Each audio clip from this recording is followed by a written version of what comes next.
सोलापूरच्या तरुणाचा पुण्यातील सिने अभिनेत्रीवर अत्याचार, धक्कादायक माहिती आली समोर।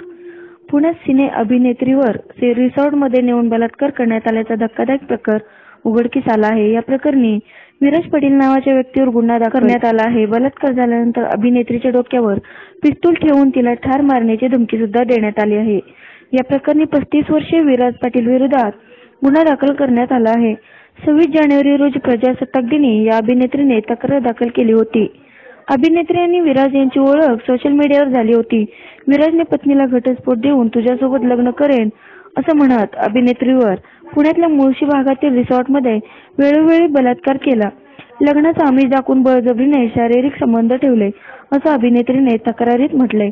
27 ऑगस्ट 2023 पासून 20 जानेवारी 2024 या कालावधीत विमान नगर आणि मुळशी भागातील रिसॉर्टमध्ये सातत्याने बलात्कार झाल्याचा आरोप अभिनेत्रीने केला आहे। त्यानंतर पीडिताने फोन केल्यानंतर आरोपीने फोन सुद्धा उचलणं बंद केलं होतं।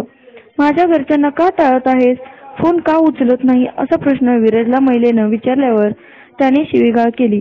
तसंच त्याच्याकडे असलेले पिस्तूल तरुणीच्या डोक्यावर ठेवून मी तुझ्यासोबत लग्न करणार नाही आणि तू जर पोलिसांकडे गेली तर तुला मी दाखवतो कोण आहे अशी धमकी दिली असल्याचं तरुणीने म्हटलं आहे।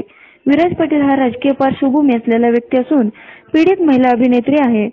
त्यामुळे राजकीय पार्श्वभूमीचा फायदा विराज पाटील घेत होता। त्यातूनच त्यांची पुढे ओळख वाढत गेली आणि पुढे हा सगळा प्रकार झाल्याची माहिती पोलिसांना दिली आहे। या प्रकरणी पोलिसांनी अद्याप कोणाला अटक केली